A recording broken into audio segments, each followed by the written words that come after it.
Bienvenue à tous et merci de nous rejoindre pour cette nouvelle édition de l'Africa Tonight. Au sommaire de ce journal, le discours à la nation du président sud-africain Cyril Ramaphosa à l'occasion du passage à la nouvelle année, une allocution sur la pandémie de coronavirus alors que le pays connaît une deuxième vague. Mais un message qui s'est voulu rassurant avec l'arrivée du vaccin contre le Covid-19.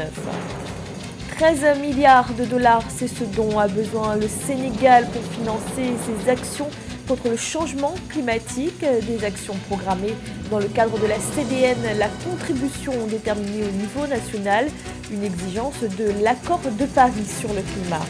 Et une année 2020 difficile pour l'économie. Au Kenya, la filière floricole a connu une baisse drastique de la demande. Les professionnels attendent une embellie pour 2021 avec des prévisions encourageantes à partir du mois de juin. Mais tout d'abord, les négociations sur le barrage du Nil ont repris ce dimanche. Les pourparlers entre le Soudan, l'Égypte et l'Éthiopie n'ont toujours pas abouti. La dernière réunion au mois de novembre dernier s'était achevée sans aucun résultat. Pour rappel, le grand barrage de la Renaissance est construit par l'Éthiopie. L'Égypte et le Soudan, qui se trouvent en aval du Nil, craignent qu'il n'affecte la distribution en eau. Les discussions achoppent également sur les questions techniques telles que le remplissage du barrage. En Afrique du Sud, le président Cyril Ramaphosa a livré son traditionnel discours à la nation à l'occasion du Nouvel An. Un discours sans surprise très axé sur la crise sanitaire. Le pays connaît en ce début 2021 une deuxième vague et un nouveau variant du virus qui soulève des inquiétudes. Le chef de l'État s'est voulu rassurant en rappelant l'espoir que représente le vaccin contre le Covid-19. Nathalie Mo. Une nouvelle année sous le signe de la santé. C'est le souhait du président Cyril Ramaphosa pour l'Afrique du Sud en 2021. Le chef d'État de la nation arc-en-ciel a intitulé son discours du Nouvel An « Discussion de famille » du fait de la situation sociale préoccupante dans le pays en raison de la pandémie de Covid-19 qui fragilise le système sanitaire national.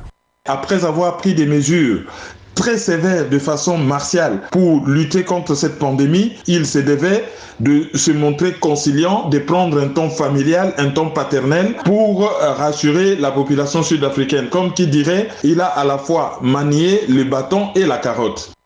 Loin de mettre un accent exclusif sur la pandémie de Covid-19, le président Ramaphosa a relevé l'accélération de la violence en Afrique du Sud. Il a également salué la persévérance du personnel sanitaire, des forces de l'ordre, des enseignants et des hommes d'affaires confrontés aux méfaits du Covid-19. Le dirigeant sud-africain a appelé les populations à plus de responsabilités pour protéger ses travailleurs et leur secteur d'activité.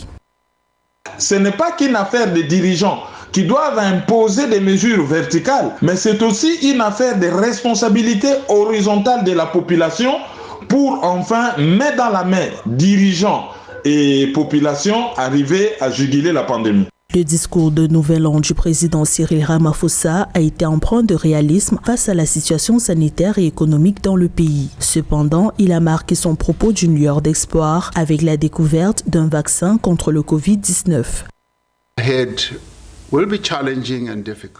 L'année à venir sera difficile. Nous sommes au milieu d'une deuxième vague de coronavirus qui pourrait même être bien pire que la première. Nous sommes encouragés par le prochain vaccin et nous sommes conscients qu'il faudra du temps avant la fin de la pandémie. Plus d'1 million de personnes ont contracté le Covid-19 depuis le début de la pandémie, tandis que plus de 28 000 sont décédés en Afrique du Sud en 2020. Au 1er janvier 2021, le pays a enregistré 17 000 nouveaux cas et 500 décès. En 2015 avait lieu la conférence de Paris sur le climat. Les pays participants s'étaient alors engagés à des actions contre le changement climatique.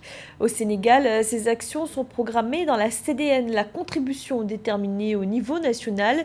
Abdou Karim Sall, le ministre sénégalais de l'Environnement, estime à 13 milliards de dollars les besoins pour financer cette stratégie. Nélie-Claude Bessard. Les besoins financiers de la contribution déterminés au niveau national du Sénégal au titre de l'accord de Paris de 2015 dans le cadre de la lutte contre le changement climatique sont estimés à 13 milliards de dollars. Selon le ministère de l'Environnement, l'atténuation des gaz à effet de serre s'accompagne d'actions dont le coût total est estimé à 8,7 milliards de dollars, tandis que le coût de l'adaptation aux effets des changements climatiques est estimé à 4,3 milliards de dollars d'ici 2030.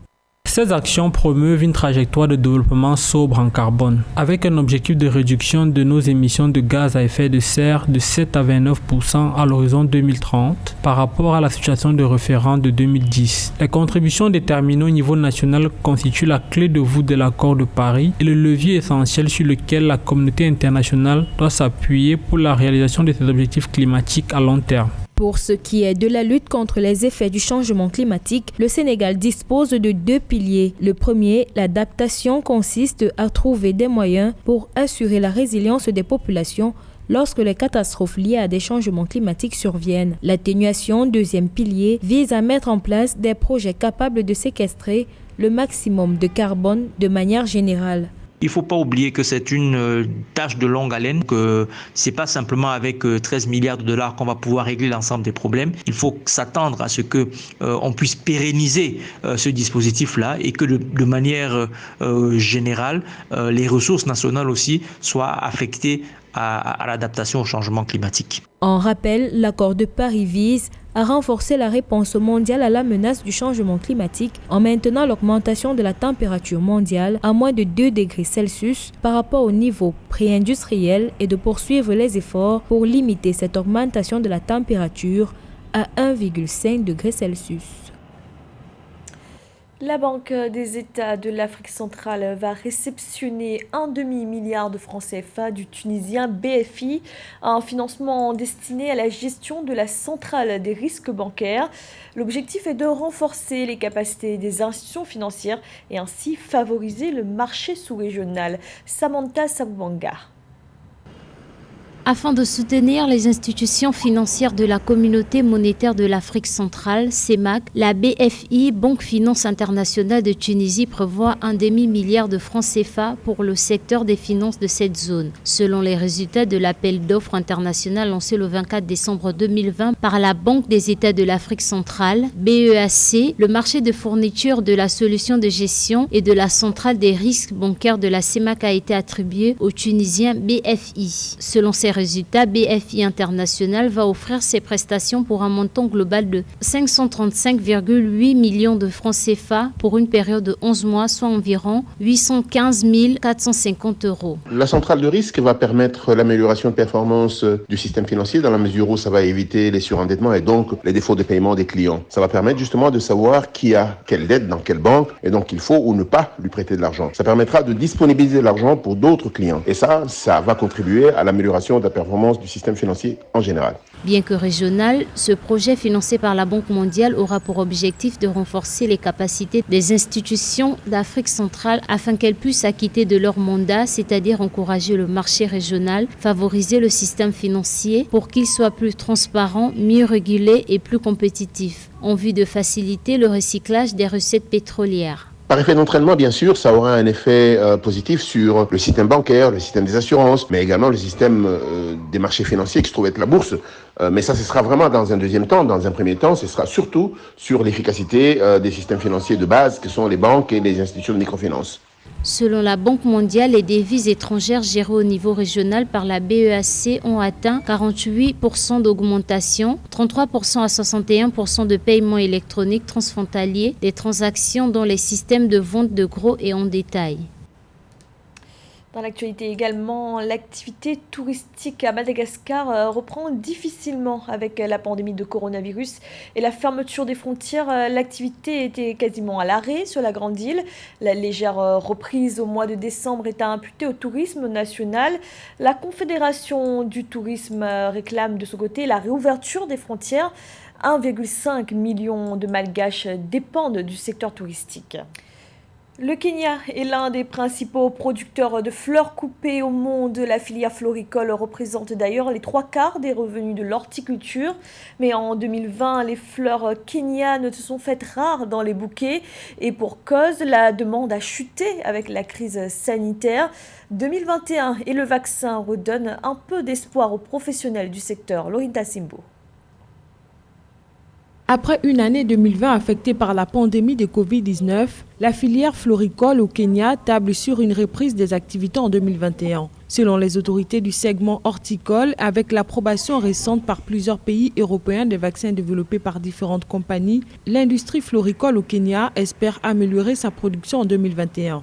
Le secteur floricole ou le secteur des fleurs est un secteur assez crucial de l'économie kenyane. On sait que l'essentiel des fleurs exportées vers Londres ou vers l'Angleterre sont des fleurs originaires du Kenya. Donc cela apporte pas mal d'entrées de devises et de revenus aux exploitants kenyans, mais surtout à l'économie kenyane. En raison de la première vague de confinement imposée en Europe, l'industrie floricole au Kenya a connu une baisse de 40% de ses ventes. D'après le Conseil floricole kényan, un rebond de l'activité devrait être constaté d'ici juin 2021 dans les destinations phares comme le Royaume-Uni, où 70% des fleurs coupées commercialisées sont d'origine kenyane. Je pense que le fait qu'on va mettre en place l'essentiel des vaccins dans des pays comme l'Angleterre va permettre de relancer l'activité et va permettre de relancer le secteur floricole qui est un secteur assez majeur. Et on sait que si des secteurs floricoles fonctionnent assez bien et qu'il y a pas mal de revenus qui rentrent de l'activité floricole, ça peut contaminer les autres secteurs. On sait que notamment quand on a des revenus qui rentrent dans le secteur floricole et que ces gens qui travaillent dans le secteur floricole consomment dans d'autres secteurs, ça va permettre de relancer la croissance de l'économie kenyane dans différents secteurs, d'où une croissance générale qui va augmenter. Notons qu'au Kenya, la filière floricole génère 70% des recettes totales de l'horticulture. Le pays a exporté environ 174 000 tonnes de fleurs coupées en 2019, principalement vers le continent européen. Du sport et le Pré-Chan qui a débuté au Cameroun. Le Pré-Chan, c'est un mini-tournoi de préparation au championnat d'Afrique des Nations. Lors de la première journée, l'Ouganda a commencé la compétition par un match nul 1-1 contre le Cameroun, pays hôte. La rencontre avait lieu au stade Omnisport de Yaoundé. Le récit du match avec Nelly Claude Bessa. Un but partout, score final du match d'ouverture du mini-tournoi dénommé Pré-Chan, disputé ce 1er janvier 2021 dans la cuvette du stade Amadou Ahidjo de Yaoundé. À l'affiche de la première journée de cette compétition, les Lions indomptables du Cameroun ont affronté les Grues d'Ouganda. Tout avait bien commencé pour les Lions indomptables qui ont ouvert le score à la 14e minute. À 10 contre 11, les Ougandais ont réussi à égaliser à la 70e minute. En tant que fan du football, nous sommes déjà très contents que le football soit quitté dans les bureaux et qu'on ne le traite plus dans les tribunaux et qu'on sort. Maintenant, ce mini-tournoi, nous l'accueillons avec beaucoup de joie et de gaieté. Ça va nous permettre de voir ici la performance de nos joueurs, surtout nos Lions A', qui ont manqué plusieurs fois à certaines occasions, à certains matchs. Et nous espérons qu'à l'aide de ce mini-tournoi, ils vont nous démontrer de quoi ils seront capables lors du CHAN. Nous étions presque endeuillés. Et Dieu merci, aujourd'hui, on peut retrouver le chemin des stades. Et ce mini-tournoi vient en quelque sorte enlever un joug dans les esprits, les âmes des amoureux du ballon rond. Du 1er au 7 janvier 2021, 4 nations s'affrontent dans le cadre de ce mini-tournoi qui, de l'avis du comité d'organisation, s'inscrit dans le cadre des matchs préparatoires du CHAN 2020. C'est un tournoi de préparation pour le CHAN. Généralement, c'est juste un mini-tournoi pour évaluer le niveau de la préparation de chaque équipe. Et c'est au meilleur moment parce que c'est à partir de là où on essaie de déceler les points faibles. Et on essaie aussi de déceler les qualités, aptitudes que nous avons travaillées, c'est-à-dire sur le plan athlétique, sur le plan technico-tactique et même sur le plan mental. Donc je pense qu'après ce tournoi, le coach aura réellement une idée de l'effectif qui va prendre part au CHAN et pourra évaluer son équipe sur tous ces aspects que j'ai dit tantôt. Le tournoi, qui a pour ambition de tester le dispositif du CHAN 2020, a pour seconde affiche la rencontre entre les Mena du Niger et les Chipolo Polo de la Zambie. C'était le journal de la rédaction. Merci de l'avoir suivi. Retrouvez dans un instant une nouvelle édition de l'information.